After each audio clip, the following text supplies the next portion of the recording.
The cabin lights were dim, the hum of the engine steady, and most passengers were settling into the quiet rhythm of the flight, until a sharp, panicked voice cut through the air. A teenage girl, barely 17, sat rigid in her seat, her wrists bound tightly behind her with metal cuffs that bit so deeply into her skin that thin streaks of blood traced down her hands. Her breaths were shaky, her eyes wide with disbelief, and yet the flight crew stood around her with cold, defensive expressions as if she were a threat instead of a terrified child. Passengers stared in silent shock. Some whispered, some recorded, and others simply looked away. No one on that aircraft knew what would happen next, but they were about to witness a moment that would rewrite the entire power dynamic on that plane. Welcome back to Swift Tale, the place where real stories meet emotion, truth, and powerful lessons. And if you're visiting the channel for the very first time, make sure to like, share, and subscribe, because today we're diving into a story that forces us all to stop and ask a hard question. How far can racial profiling and misuse of authority really go before someone finally says, enough? In today's video, we unravel the shocking case of a black teen who boarded a simple flight expecting nothing more than a peaceful journey, but ended up handcuffed, humiliated, and physically injured, all because of a false assumption made by those entrusted to keep passengers safe. A misunderstanding, fueled by bias and mishandled from the very start, spiraled into a nightmare that left the young girl bleeding and terrified. But everything changed the moment the plane landed, because waiting at the airport was her father. Not just any parent, but a man whose presence alone could silence a room. A powerful CEO, respected nationwide, and absolutely furious at the sight of his daughter in chains. This story matters because it shines a light on the consequences of prejudice in places where safety should come first. It forces us to look at the reality of how quickly authority can be abused, how easily a young black teen can be labeled, judged, and mistreated, and how vital it is for those in power to be held accountable. But most importantly, it reminds us of the strength that love, truth, and justice can bring, especially when a father refuses to let the world break his child. So sit back, stay with me till the end, and get ready, because what happened on that plane wasn't just unfair, it was unforgettable. And you're about to hear the full story.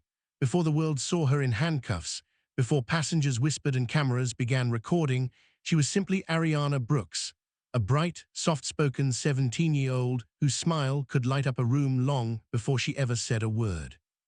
Ariana wasn't the type of teen drawn to drama or conflict. She was the kind who preferred sketchbooks over gossip, books over chaos, and peaceful moments over confrontation. Her world was filled with honor roll certificates pinned neatly to her bedroom wall, late-night study sessions, and dreams of becoming the youngest aerospace engineer in her state. She carried herself with a thoughtful calmness, the kind that made teachers adore her and friends rely on her. To many, she was just another promising young girl, but to her father, she was everything.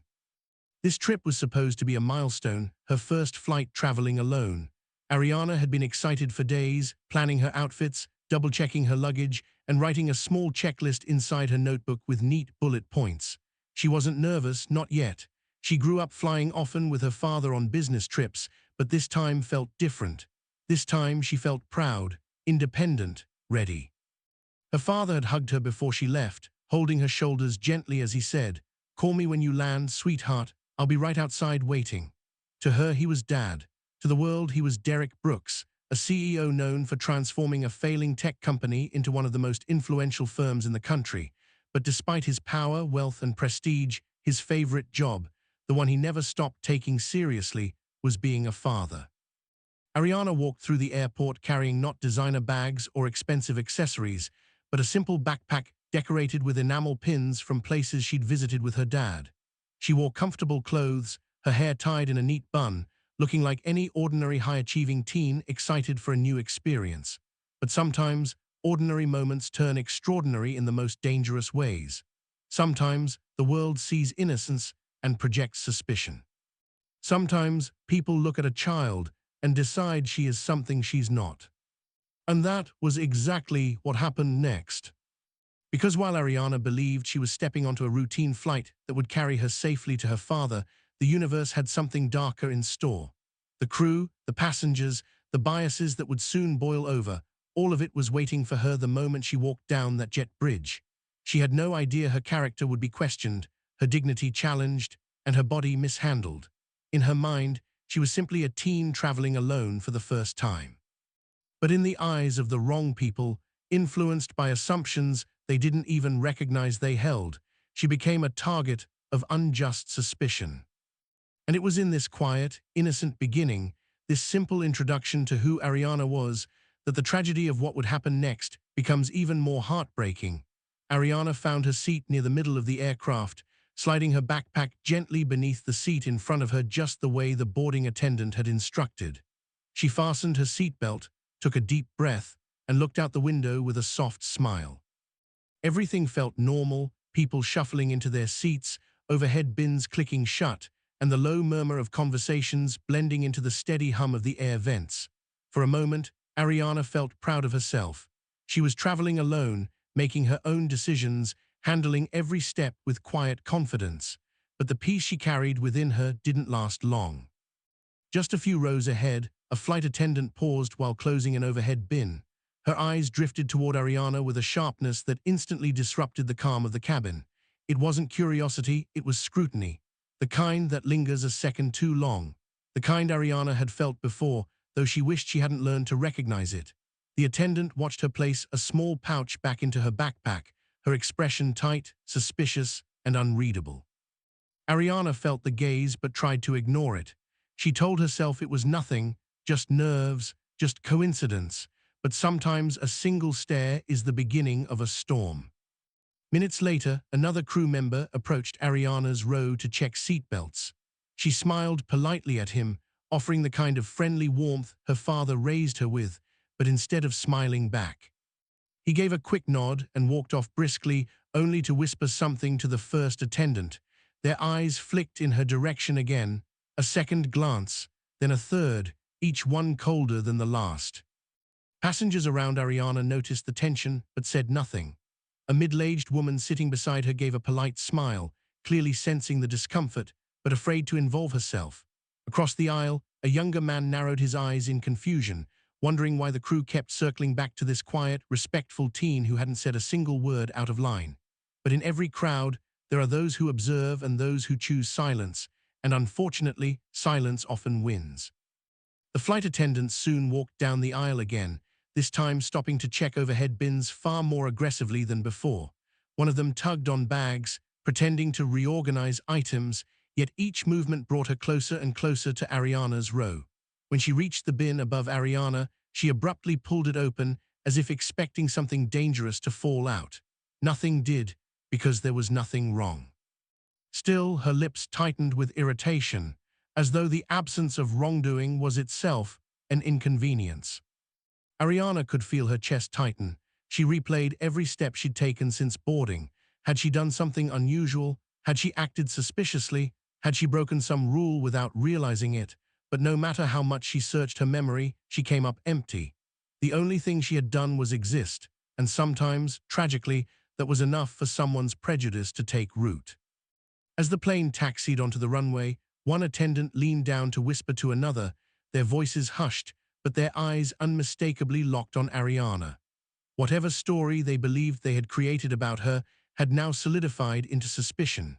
And once suspicion begins, especially in people with authority, it doesn't take long before the smallest misunderstanding becomes a wildfire. When the plane lifted off the ground, Ariana hoped the tension would fade with the altitude, but instead, something worse was beginning to take shape.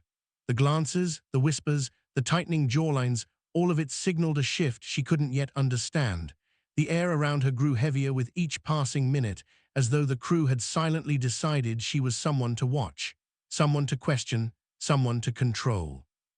Little did she know, the moment they misinterpreted one simple action, the entire crew would react with fear, judgment, and force, setting the stage for the devastating confrontation that would change everything. The seatbelt sign had just clicked off when Ariana felt the atmosphere around her shift. It wasn't loud or chaotic, not yet, but there was a sharpness in the air, a subtle tightening of energy that made the hairs on her arms stand on end. She watched as two flight attendants approached her row with stiff shoulders and clipped steps, their expressions tense and overly serious, as if they had already decided she was guilty of something. Ariana's heart fluttered uneasily. She sat up straighter, unsure of what was coming, but instinctively knowing it couldn't be good. "Miss, we need to speak with you," the first attendant said, her voice cold enough to slice through Ariana's confidence. It wasn't a request, it was a command. Ariana blinked, confused. "Is something wrong?" she asked softly, desperate to understand, hoping this was just a mistake, some misunderstanding that could be cleared up with a simple explanation. But the attendant's eyes narrowed, and instead of answering, she pointed at Ariana's backpack. "We saw you handling something earlier. We need you to hand over your bag." Ariana felt her stomach drop. "Handling something?" she repeated, trying to process what she was hearing. All she had done was place her pouch inside her bag, a pouch filled with nothing more than pencils, earbuds, and a small notebook. But as she looked into the hardened faces of the crew, she realized logic wouldn't matter. They weren't here to listen, they were here to accuse. "We've received a report," the second attendant added sharply, folding her arms as if bracing for conflict. "Passengers have concerns about your behavior." "Passengers, concerns?" Ariana turned her head slightly, scanning the rows around her.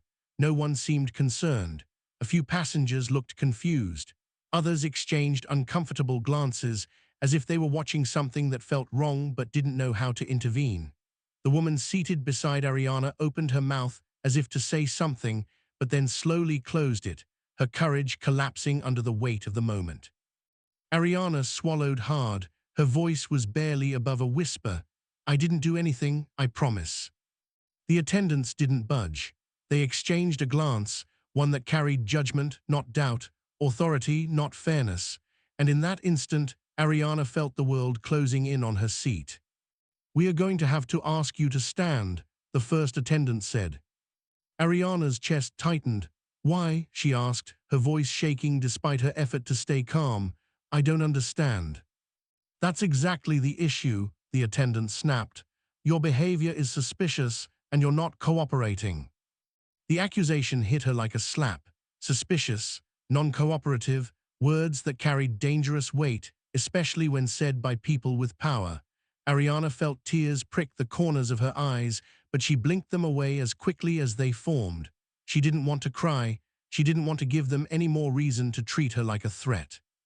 "I'm cooperating," she insisted, lifting her hands slightly to show openness. "I just want to know what I did wrong." Her calmness only seemed to irritate them further. The second attendant leaned closer, her face inches from Ariana's, her tone dripping with resentment. "Don't play smart with us. We know what we saw." But they didn't. They saw nothing.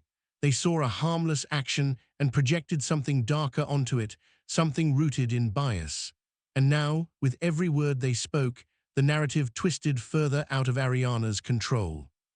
A few rows back, a man whispered, "She didn't do anything," but the attendants ignored him. Authority tends to drown out logic when fueled by ego, and at that moment, their authority was swelling dangerously. "We are going to escalate this if you don't follow instructions," the attendant said, reaching toward Ariana's arm. Ariana instinctively pulled back, not violently, not aggressively, just protectively. But even that tiny gesture triggered a storm. "There it is," the attendant barked. "Aggressive behavior." Passengers gasped. Ariana froze. She felt the world tilt as if she were falling and couldn't catch herself. I didn't," she tried to say, but the words tangled in her throat. The attendants turned, signaling for backup. More crew members began making their way toward her row, their shoulders rigid, their expressions hardened. Their minds already closed. The decision had been made, the story had been written, and Ariana's voice, her truth, was being erased by accusations she never had a chance to defend herself against. She could feel her breath quickening, her pulse racing as she realized the confrontation wasn't just escalating, it was spiraling. And soon, the situation would pass the point of no return. The moment backup arrived, the aisle seemed to shrink. 3 more crew members moved toward Ariana's row with a sense of urgency that felt wildly out of proportion to the situation. Passengers leaned back in their seats, tension rippling through the cabin like a silent alarm. Ariana could feel her heart pounding hard enough to echo in her ears. She kept her hands visible, fingers trembling, hopping, praying that someone would pause long enough to ask what was really happening. But no one asked. "Stand up, now," one of the male attendants ordered, his tone sharp, unyielding. He didn't look at her like she was a scared teenager. He looked at her like she was a threat. Ariana rose slowly, her knees shaking so badly she had to grip the armrest to steady herself. The woman beside her whispered, "It's okay, sweetheart," but her voice wavered, fear strangling her sympathy. As soon as Ariana stood, one of the attendants grabbed her backpack and unzipped it aggressively, rummaging through it with the kind of force one would use searching for something dangerous. Notebooks spilled out, earbuds tangled onto the seat, pencils clattered to the floor. Nothing alarming, nothing suspicious, nothing wrong. But instead of admitting their mistake, the attendants hardened even more. "Empty your pockets," the man demanded. I don't have anything," Ariana stammered, tears blurring her vision. She reached into her pocket and pulled out a single item, a crumpled piece of gum wrapper. The attendant's expression flickered with frustration, as though the absence of wrongdoing was somehow an inconvenience. "Put your hands behind your back," he barked. Ariana froze. "Why?" she whispered, her voice small as a breath. "Please, I didn't do anything." Her plea was swallowed by the heavy silence of the plane. "Put your hands behind your back, now." Passengers shifted uncomfortably, a few murmured, a few recorded, a few looked away, but none of it stopped what was coming. Ariana hesitated, not out of defiance, but out of fear, and that single moment of hesitation was all the attendants needed to escalate. "She's resisting," one of them snapped loudly. "No, I'm not," Ariana cried, panic racing through her body. "I'm not resisting, please don't." But before she could finish, two attendants seized her arms, twisting them behind her so quickly and so forcefully that she let out a sharp cry of pain. The metal cuffs clicked around her wrists with a cold finality that made her knees buckle. Her body jolted as the cuffs tightened, much tighter than necessary, much tighter than humane. "She's a minor," someone shouted from behind. "She didn't do anything," another passenger protested. But the crew ignored every voice except their own. Ariana felt the metal bite into her skin. The cuffs squeezed so tightly that her hands began to tingle, then throb, then burn. Her breaths came out in short, broken gasps as she struggled to stay upright, terrified and humiliated. Tears streamed down her face, dripping onto her shirt as she tried to comprehend how she went from quietly reading during takeoff to being restrained like a criminal. "Let me go," she whimpered, her voice cracking. "Please, it hurts." One attendant rolled his eyes. "You should have cooperated." Her legs weakened, and she stumbled forward. Instead of helping her, they yanked her harsher, causing the cuffs to twist deeper into her skin. A sharp sting shot up her arms, then warm wetness trickled down her wrists. Blood. A single drop hit the cabin floor. Gasps erupted around her. "My God, she's bleeding," a woman whispered. "That's too tight," someone else added. A man stood from his seat, anger shaking his voice. "You're hurting her, she's a child." But even then, even as blood dripped from her wrists, the crew held firm, shielding their own actions under the guise of protocol and safety. Ariana felt her vision blur as humiliation washed over her in waves. She couldn't move. She couldn't breathe. She couldn't understand why no one with authority was willing to stop this. The attendants began escorting her down the aisle, forcing her to walk with her wrists pulled sharply upward behind her back. Her steps were unsteady, and with each stumble, the cuffs cut deeper. Tears streaked her cheeks, her breath hitching as she fought the rising panic squeezing her chest.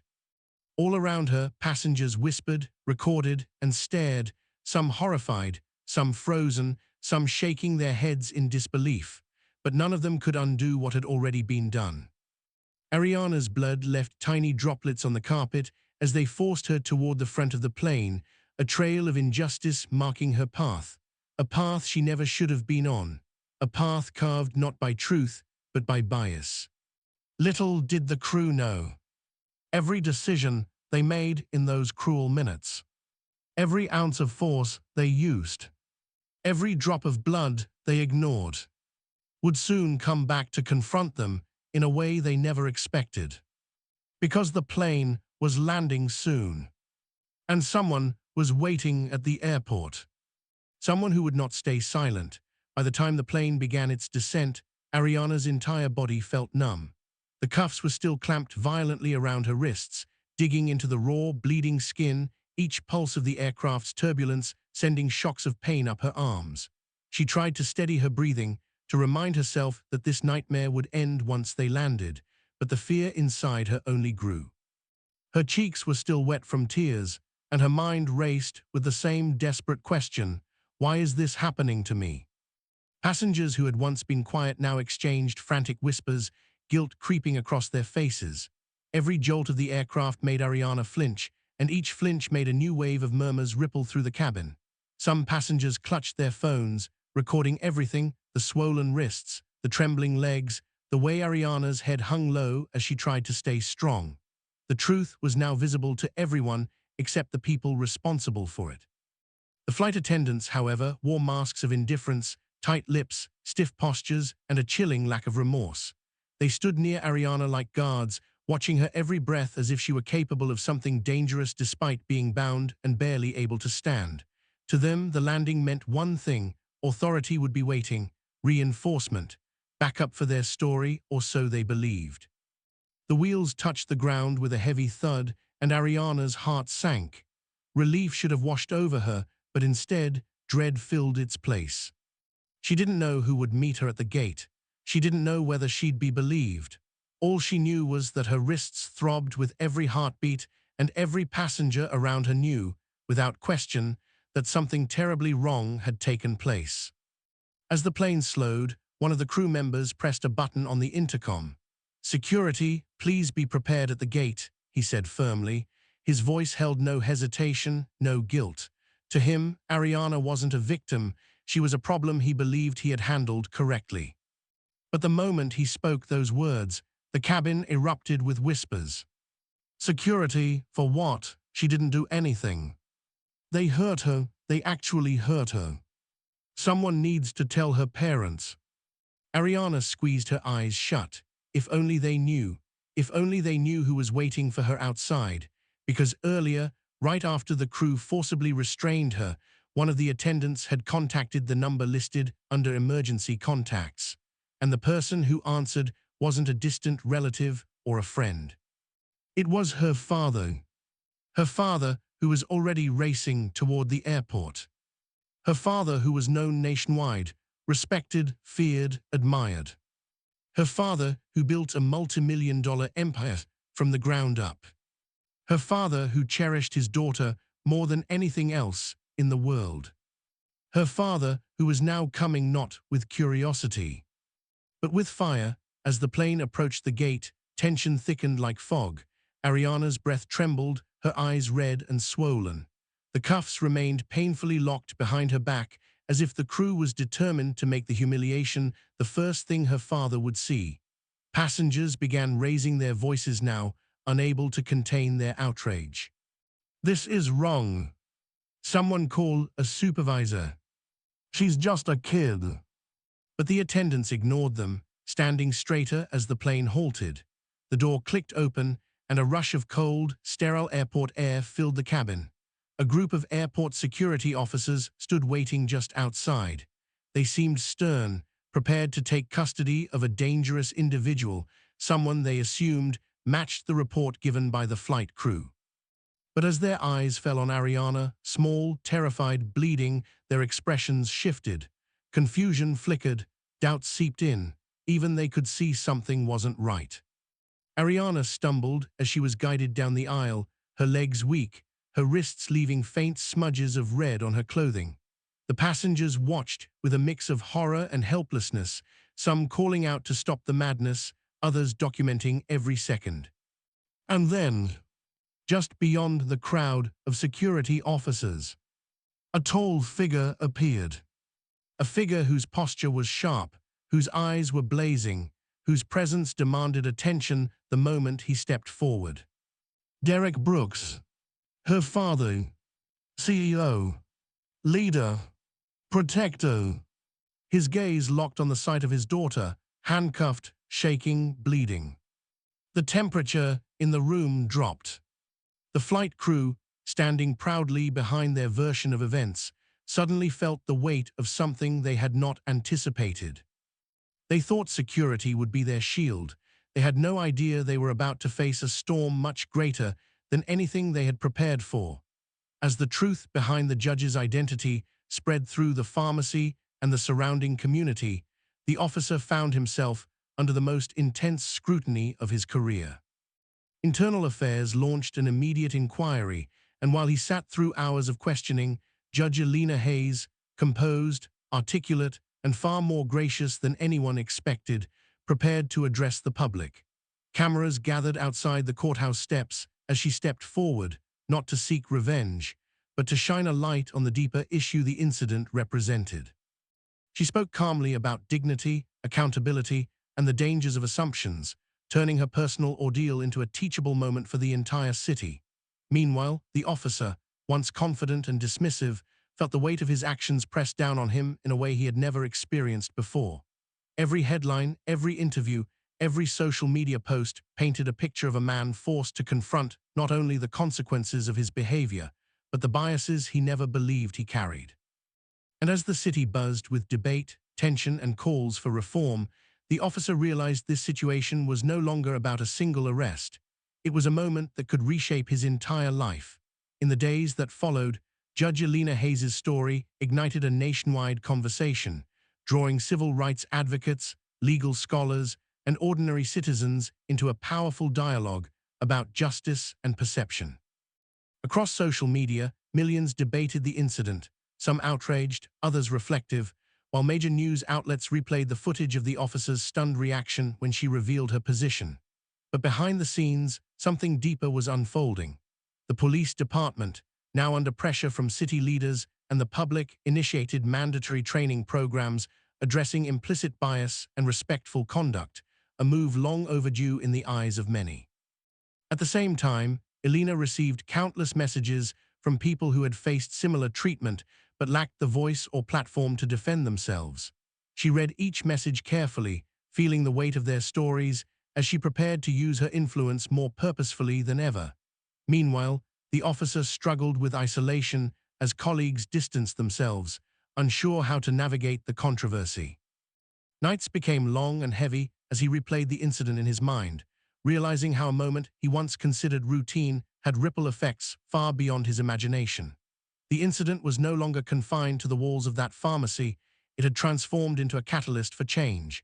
As the investigation neared its conclusion, the community watched closely, waiting to see whether accountability would truly follow or if this incident would fade like so many before it. Judge Elena Hayes, calm yet resolute, attended the final review hearing not as a victim nor as a judge, but as a citizen determined to ensure fairness prevailed. The review board presented its findings. The officer had violated multiple protocols, acted on assumptions rather than evidence, and used unnecessary force during the arrest. For a moment, the room held its breath as the recommendations were read aloud: mandatory suspension, community service, and enrollment in a long-term bias awareness program. While some observers hoped for harsher punishment, Elena's reaction surprised them. She didn't seek to ruin the officer's career. Instead, she emphasized the importance of growth and transformation. Her composed words reminded everyone present that real change required more than punishment. It demanded understanding. Outside the building, supporters and reporters gathered, eager for her statement. She stepped up to the microphone, not with anger, but with purpose, urging the public to stay vigilant, stay compassionate, and never be afraid to speak up when confronted by injustice. Her message resonated deeply, echoing far beyond the steps where she stood, becoming a call for a more just and thoughtful society. As we bring this story to a close, it's impossible not to feel the weight of what Ariana endured and the courage it took for her and her father to stand firm in the face of injustice. This wasn't just a story about a flight, a misunderstanding, or a single act of cruelty. It was a stark reminder of how quickly assumptions, bias, and misuse of authority can turn an ordinary situation into a traumatic ordeal. but it's also a story of resilience, love, and accountability. Ariana's strength, coupled with her father's unwavering protection, ensured that justice was not only served but witnessed by the world, sending a powerful message about the importance of standing up for what is right.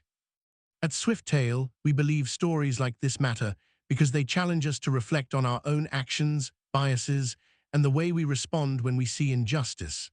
Every one of us has a role to play, whether it's speaking out, documenting wrongs, or supporting those who are vulnerable.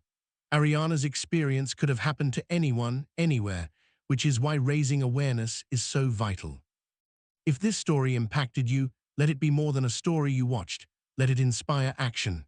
Make sure to like, share, and subscribe to Swifttail so you never miss a story that matters. Leave a comment below sharing your thoughts. Have you ever witnessed or experienced something similar? Your voice can amplify the lessons of this story and help foster understanding. As we reflect on the courage, the injustice, and the lessons learned, remember this: standing up for truth and dignity isn't always easy, but it is always necessary. Thank you for watching, for listening, and for being part of a community that refuses to stay silent in the face of wrongdoing. Together, through awareness, empathy, and action,